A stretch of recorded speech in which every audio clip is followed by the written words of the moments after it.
Hello, my name is Katie Grieve, and I'm the College and Career Counselor at Berean Christian High School. Thank you so much for coming to College Prep Night for juniors and their parents. My goal this evening is to help you as you navigate the college application process with some basic information and a timeline for what you should be doing between now and the end of next year. So here's the agenda for this evening.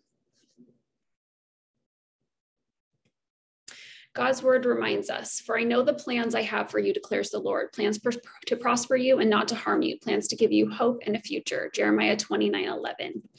God already knows exactly where every student's going to be after graduation. And if it's his plan for a student to be there, the student will get into that college. I know that a lot of times students are afraid they're not going to get into the college that they're supposed to be at, but it doesn't really work that way. And God will open up the right doors. And I feel like as the students seek him and as you seek him, he will just make it abundantly clear. My prayer is always that God will put the students and the parents on the same page as to where they should be. So here's the difference between our roles. My role is to guide students to resources for career selection, the college application process. I meet with all of the seniors for their fall senior appointments. Right now, as you know, I'm getting ready to meet with the juniors for their spring appointments, where we will put together a college application plan. I provide emails, workshops, open labs, college fair, parent information events, and college reps on campus at lunch. For the students' part, it's their job to research the colleges. It's their job to visit the colleges. Hopefully you have some things coming up here, some visits coming up here during spring break. They should create a list of 8 to 10 colleges that they plan to apply to. They should complete their applications, obviously, write essays, research and apply for scholarships, and contact colleges when needed. A student's ability to navigate this process helps to indicate readiness for college. If a parent is doing the student's college applications for them, this is a problem. The student needs to be able to do this process. I'm not saying do it alone. That's not the case. I'm here to help them. You as a parent are here to help them, but we should be support and not doing it for them. So how do students go about choosing a major and a career? Bigfuture.org is a great resource. It's put out by College Board. Students have access to Naviance. In Naviance, it has a strengths finder that helps them to identify what their strengths are. It has a career interest profiler where it asks them questions about their gifts and their interests and their personality, and it recommends careers. It has a cluster finder. So if students have an idea of what they're interested in, and they put that in, it will tell them some things they could do with different majors. Summer jobs and internships are great opportunities for students to explore their interests and to figure out if something is what they would really like to do. Summer programs, lots of colleges offer these, are a great opportunity. The Johnson O'Connor Research Foundation, they have a location in San Francisco, and students go in and they actually do activities, and the researchers there watch them and help them to identify their strengths and their weaknesses. Pretty much every student that has ever done that has come back and told me what a great experience it was and how helpful it was. The ASVAB is the military aptitude test that can be helpful. They can take that at a local recruiting office. It's free and they don't have to be interested in the military to do it. And then this website that I've linked here that you'll be able to get these slides and the links through our website, but worth the payoff. This looks at colleges, different majors at different colleges, how much debt students tend to go into, and then what income they come out making on average. So it can be helpful in figuring out, is it going to be worth it? And then in fact, the average college student changes major 4 times. That's once they get to college. So if your student or you as a student are not sure what you want to do, that's okay. It may very well change, and don't be surprised if it does. So researching is really important. Hopefully you came to the college fair this last fall. Maybe you'll come to the college fair again this coming fall. It's pretty common that our students have a good idea before they start their senior year where they're going to apply. But coming to the college fair and seeing the schools that you are actually applying to, as well as maybe a few that you didn't think you would, can be really helpful. Websites are a great place to do research. Does not replace a college visit, but helpful still. And then visiting with college reps can be really helpful as well. College visits, according to a survey by Student Poll, visits are the #1 influence on final decisions. When students visit campuses, they usually have pretty strong opinions about whether they like it or don't like the campus, whether it feels good, doesn't feel good. And I always recommend that once students do get their acceptances about a year from now, that they take their top couple schools and they do a final visit to see if it's going to be a good fit for them. And then they make their final selections for where they're going to apply to. I recommend 1 or 2 reach schools, 3 to 5 target schools, and 2 or 3 safety schools. When I meet with students for their junior appointments, we go through their list of 8 to 10 schools and we say, okay, is this a reach school? Is this a target school? Is this a safety school? It depends on their GPA, sometimes their test scores, and we want to make sure that students get into colleges that they actually want to go to. There really is no point in applying to a college that you would not be willing to attend. So timeline, what should be done right now, or what should be getting done right now? Researching, okay? If students have not been started visiting schools yet, now is the time to do that. Spring break is coming up here soon. Summer is also a good time, although it is best to visit schools when there are students on campus. And a lot of times our spring break and college spring breaks don't line up. So if you visit during spring break, you'll see lots of students on campus. Some summer doesn't always give a real accurate representation of college life on campus. Make a list of 8 to 10 colleges to apply to. Then make a list of all the application requirements for the colleges. What essays are they going to, prompts are they going to have to respond to? Is there a test or SAT, ACT requirement for the school? Do they need letters of recommendation? Will they need a portfolio? Will they need an activities list, and so forth? This is one of the things I do with the students when they come to their junior appointments with me. But this only works if they brought their list of 8 to 10 colleges they're planning to apply to. If they haven't done the pre-research, like if they haven't researched and don't come prepared, it's not as effective. The SAT or ACT, if it's applicable to them, some schools are still requiring it. Some schools it's recommended for, and I will get to that a little bit later, but now would be the time to start taking it if they're going to. Put dates on a calendar. So they need to know, when does the application open? What application plan are they using? And I'll talk through application plans in a little bit. And then when is the application deadline? And then what do they need to do this summer? Several drafts of all essays. Essays are never a one and done situation. They need to write multiple drafts. They should be doing that during the summer. They need to complete their activities lists. The Common App, the Coalition app, the UC app, they have activities lists. They want to know what students have been involved in. They should put that together during the summer. They need to complete their personal data sheet for letters of recommendation. This is a form that students fill out that gives their recommenders more information and helps us to write better letters. They need to determine which application platforms they'll be using for each application. Is it a Common App school? Is it a Coalition App school? Is it a part of the UC system? I also help students with that during our junior appointment if they have their list ready to go. If an application is open, they should get started on it this summer.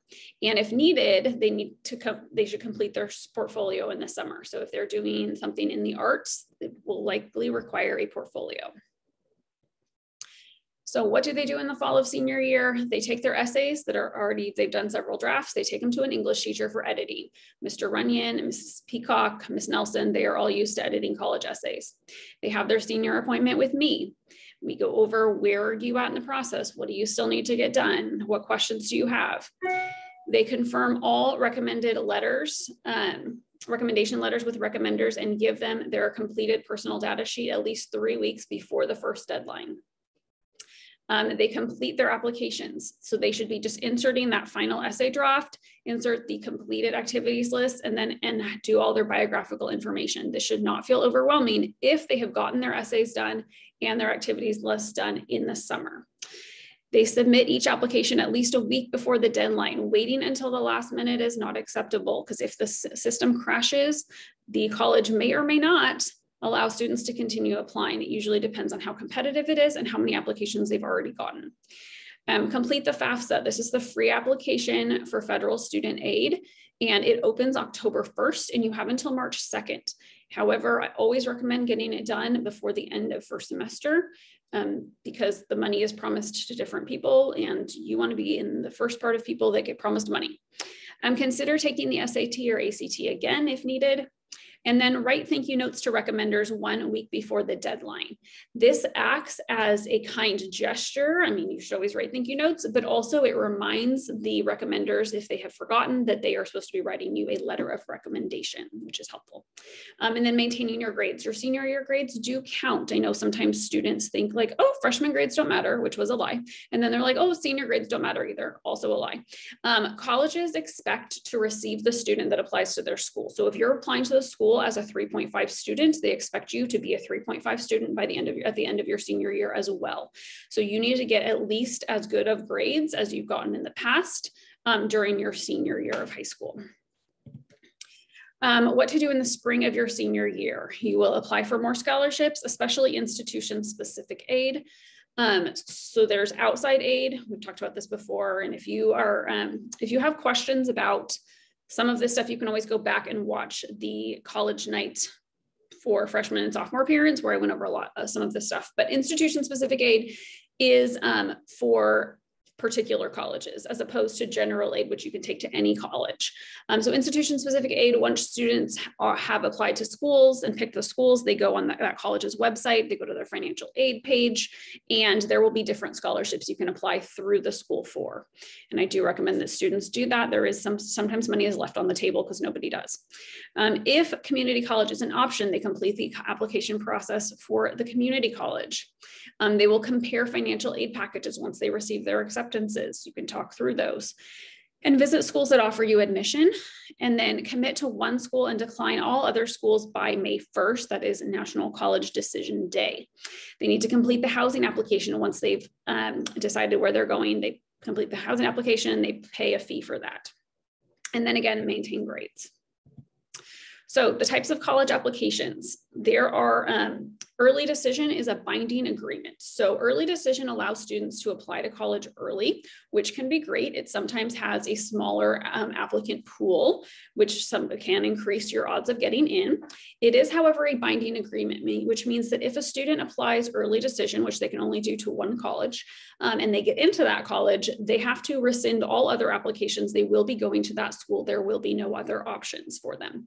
The biggest thing to keep in mind with this is that that is their only choice. And so if you have not already worked out that you will be able to afford the financial portion of that, your student should not be applying early decision. So work out the money stuff first if your student wants to apply early decision. Early action is great because early action, you apply early, you find out sooner, but it is not binding. Students can apply early action to as many schools as they want. I recommend that they apply early action to every school that offers it, because again, smaller applicant pool oftentimes. And both early decision and early action, with both of these, a lot of times colleges will choose, if you get denied early action or early decision, they will roll you into the regular applicant pool. So your application actually will be looked at a second time. So it can increase your odds. Early decision 2 is just a later version of early decision, and again, binding agreement. Then there's regular decision. That's just the regular applicant pool. Some schools only have regular decision. Some schools have regular decision and early action, and some schools also add in early decision. Then there is rolling admissions, and rolling admissions or rolling applications. These colleges will just keep taking applications until they fill their freshman class. So overview of colleges, there are private colleges and universities. Obviously, there are Christian ones and there are secular private schools. We have California's public colleges and universities, the UC system, there are 9, the Cal State system, there are 23, and the California Community College, there are 115. Then there are the other states' public colleges and universities. The Western Undergraduate Exchange Agreement, or WUBE agreement, can be great for students that want to go out of state, but their parents do not want to pay out of state prices. What the Western Undergraduate Exchange has put together is that students can, at schools that are part of this agreement, and students can go to the school, like in Arizona, and you would not pay out of state prices, which is great.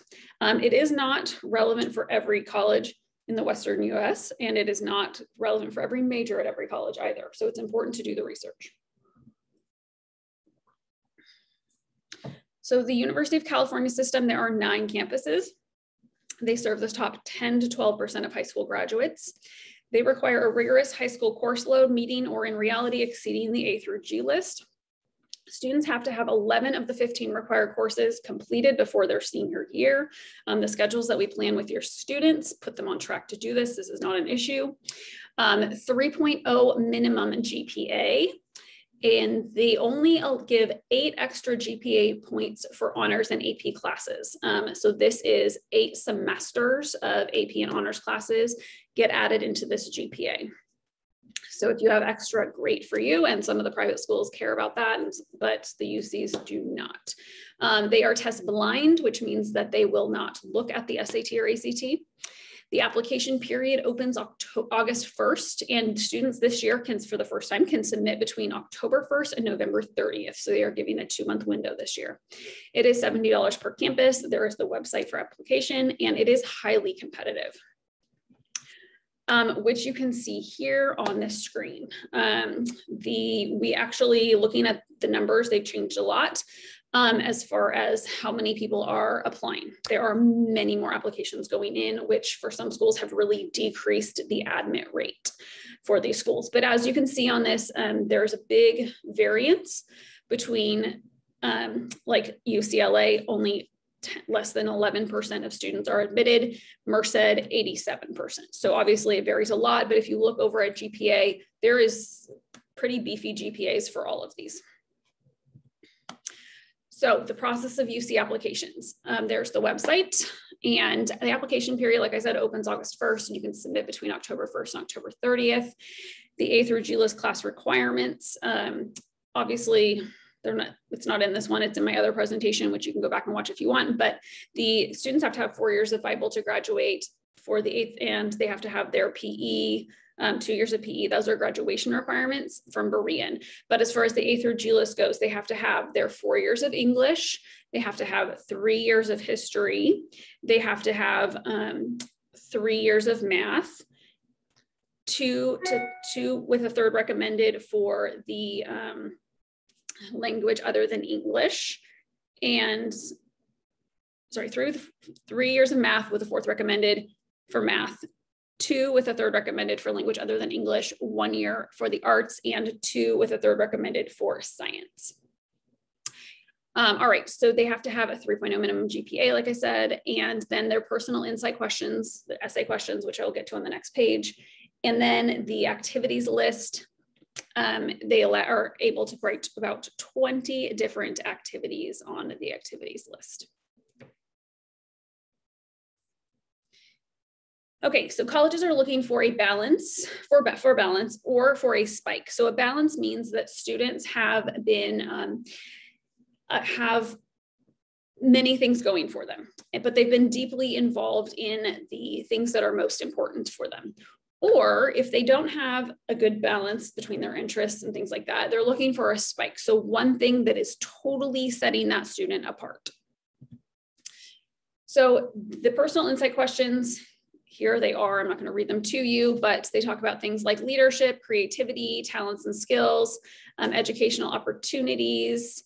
I'm just going to highlight number 4 real quick. It says, describe how you have taken advantage of a significant educational opportunity or worked to overcome an educational barrier you have faced. If you are a student at Berean, and overcoming an educational barrier you have faced is probably not something that you want to touch. Unless you have a really unique story. If you do, come and talk to me. I will let you know if that's a good answer for it.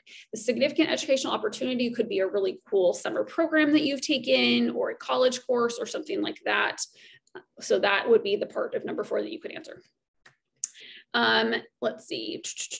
Number 6, everyone should answer. This is, think about an academic subject that inspires you and describe how you furthered this interest inside or outside of the classroom. Because you are going to college to study academics, there should be an academic subject that inspires you. That is the great place to write about it. Highly recommend that one. Okay, one more thing on this though. So with the essays, you are trying to show different sides of yourself. So when you are thinking about your college essays, you should think, or your college application in general, you should think, my college application should look like a puzzle that's a picture of me. And every piece that I add should make that picture more clear. So the UC's essays and all of the essays do a really good job of helping with this. When you think about the UC essays, you want to talk about 4 different things. So if you are like, you love butterflies are your thing, you can have 1 butterfly essay though. Then you need to write about your love of athletics, or how you volunteer at a homeless shelter or something like that. You want 4 different essays. And one more note on number 6 with the academic subject. If you are going to be an engineering major, and this is specific to engineering majors, if you're an engineering major, you need to write about engineering in one of your essays for every college.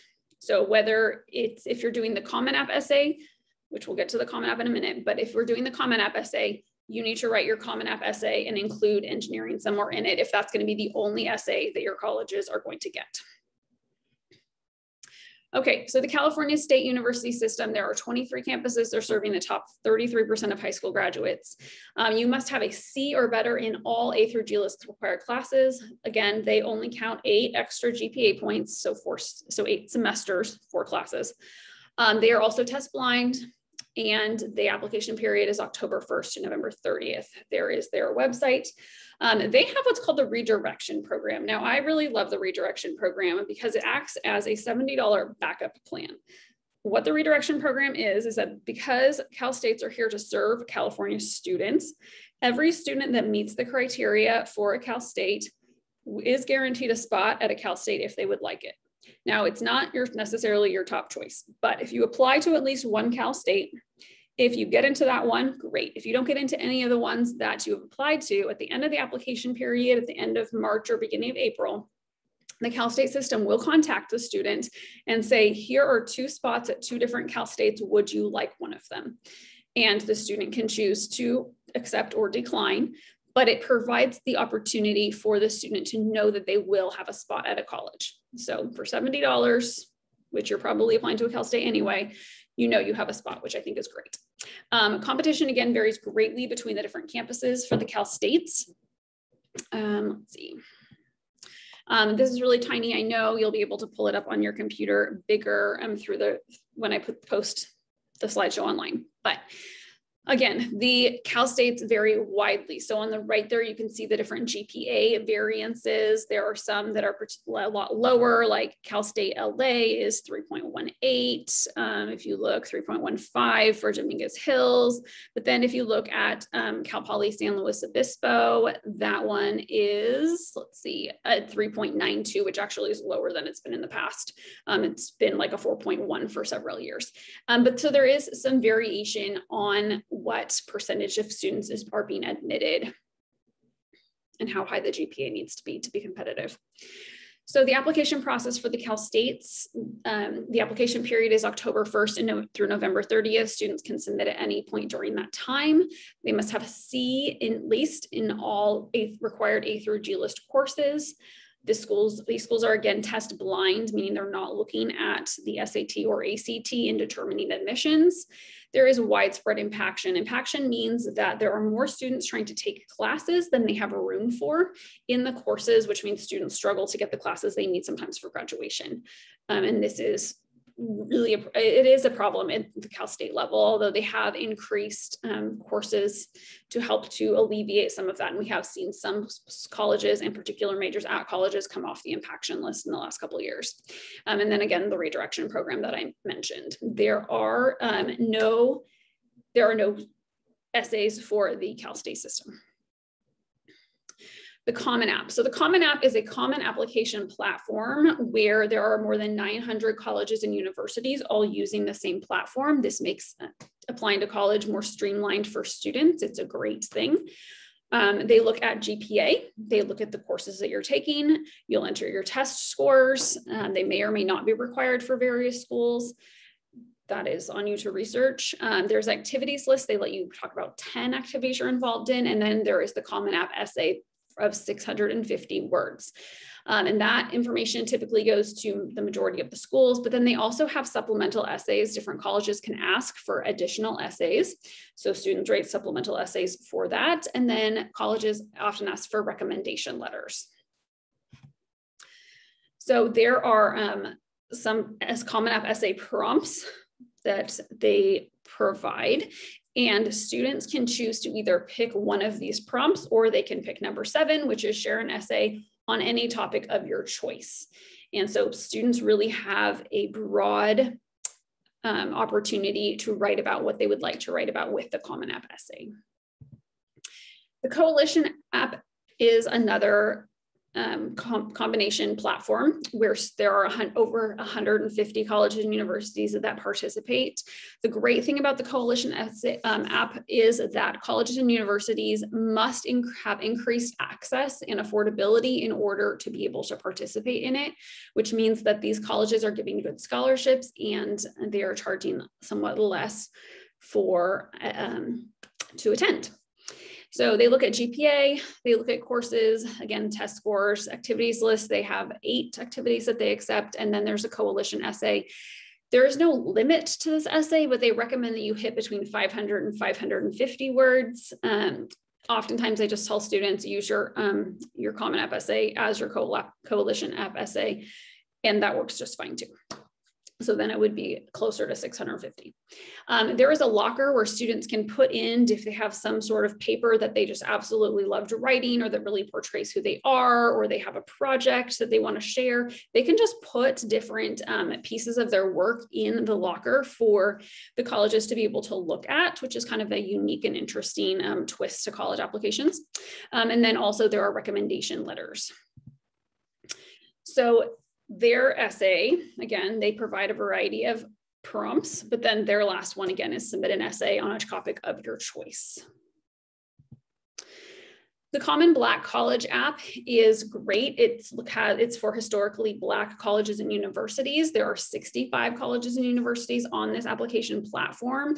It is a very low cost to apply to them, which is awesome. They look at GPA, they look at courses, they look at test scores, and that's all done through the application platform. But then essays and recommendation letters are handled by the schools directly. So it's a little bit different than the Common App and the Coalition app, but this is a great application platform. Application U is a Christian school common application platform. There are over 80 colleges and universities, including some of the ones that our students attend. And but again, they're low cost applications. I think it's $25 for the first college and then like $5 for each college after that. So you can save quite a bit of money. Some colleges are on multiple platforms. So you could find them on Common App, and then you could also find them on Application U. So GPA, they look at courses, test scores, and activities list, and then they usually ask for an essay or a testimony. So the application process for other colleges, it varies. Some colleges choose to participate in no common platforms, and they just do applications through their websites. So applications, you want to check their websites, you want to look at their application periods. GPA and course requirements vary, but if a student has met the A through G list requirements for a UC or CSU, they've pretty much met them for other schools as well. The exception to this is a third year of science for some colleges. There are colleges that require a third year of science, particularly in Texas and Oregon. So if a student, when a student is looking at their list of colleges that this spring that they're going to apply to, one thing to check for is, are they going to ask for that third year of science? And if your student is trying to not take science next year, they may need to reconsider that. They possibly look at the SAT and or ACT and some samples of requirements, essays, letters of recommendation, transcripts, portfolio. California Community College, DVC, LMC, and Contra Costa Community College serve our geographic area. These are non-competitive admissions. They admit all high school graduates. There is no entrance exam required. There's their websites, and this application takes place spring of senior year. So students that are applying just to community college, they really don't have anything to do in the summer or the fall. They will do theirs in the spring. And then students that are applying to four-year schools, but keeping a community college as a backup plan, they'll take care of their four-year school admissions in the fall, summer, fall, and then take care of their two-year school admissions in the spring. They have to graduate. They put in their GPA, they say what courses they took, and their English and math courses and grades from the spring of junior year are used to determine English and math course placement. What this means, students who are watching, the grades that you are getting right now in your English and your math class are going to determine where you start in English and math in college if you are going to community college. So finish this semester well. It will determine what happens next when you graduate. So apply, they will take an evaluation for English, and their transcript will be evaluated for English and math placement. They will take a Counseling 95 class. This is someone who does my job on the college level and helps them pick their classes and lay out their plan for their DVC time and what they're planning to do after DVC. And then they will receive priority registration, which will happen in May. And that is great because they will get to sign up for their classes early and hopefully get the ones that they want. So the entrance exams, an overview, the SAT, we've talked about before, ACT. So the SAT and ACT, although a lot of schools are not necessarily requiring it, so that doesn't mean students should rule it out yet. The SAT has changed some things. There is no more essay test involved, and there are no more subject tests offered anymore. And then the CLT is a classic learning test, and lots of Christian schools are now accepting this. It just is more classic. It uses quantitative reasoning, grammar and writing, their vocabulary skills. They do write an essay, and there is remote proctoring from home available, which has made this great for people that didn't want to take tests during the pandemic. So these entrance exams, should we be taking them?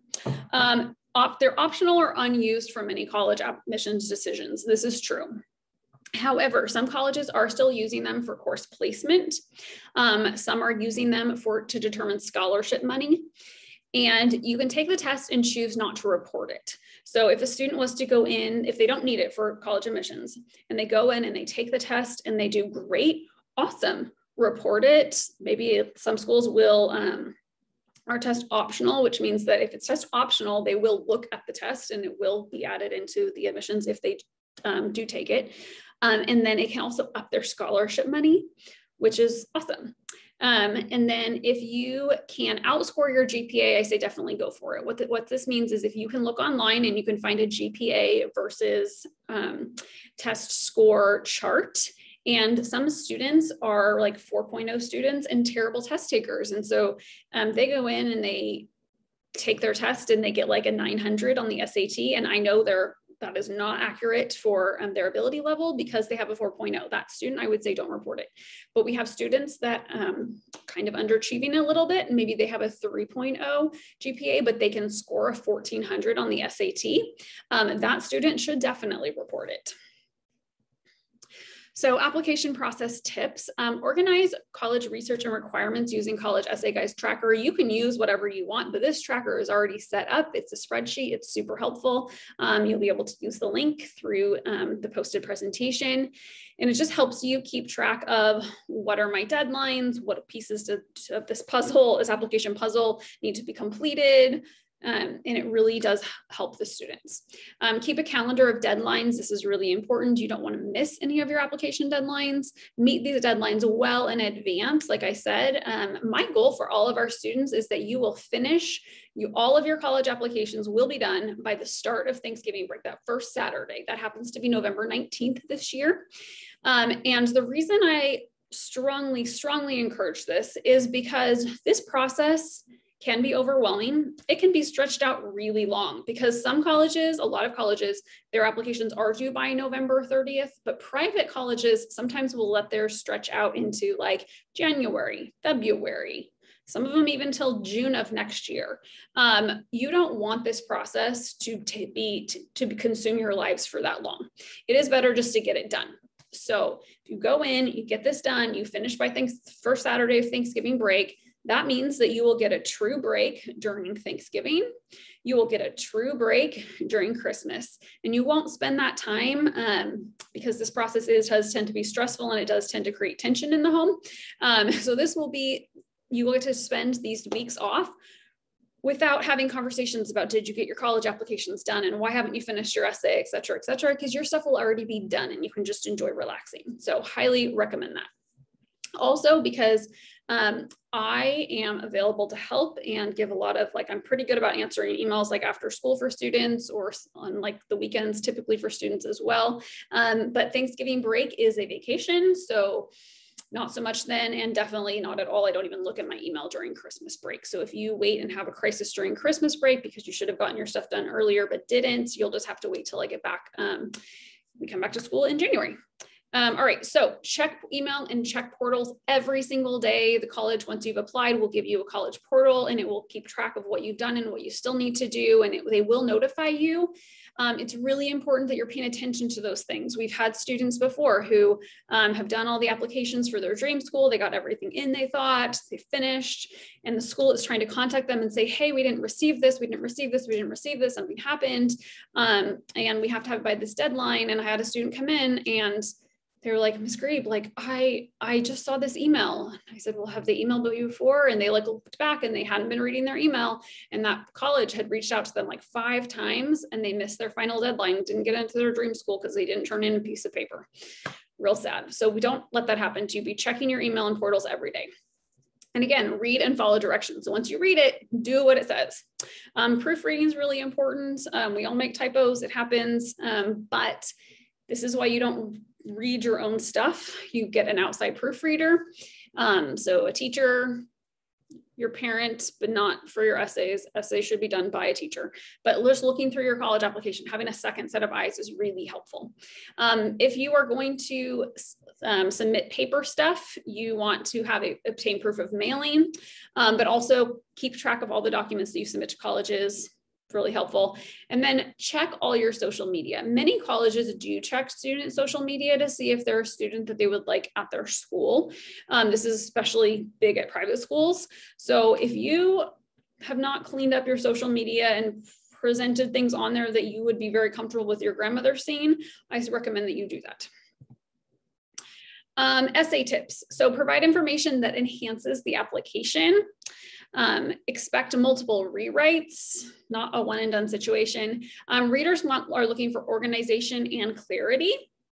You can use either a narrative or a montage format for each essay. I will be talking more about that either in your English class or at an after-school event later on this year. But a narrative is a story, and then a montage is using a focusing lens to talk about different things. Essays should feel like an extension of the student telling their deepest story. CollegeEssayGuide.com is a fantastic resource. He has a ton of information, a ton of articles. He is the leading authority on college admissions. I recommend that students get very familiar with his website. No COVID essays. There are exceptions to this, but the majority of you should not be writing about COVID. Some colleges will have a separate little essay or spot for you to write about your COVID experience. They have in the past, they may still continue to do that.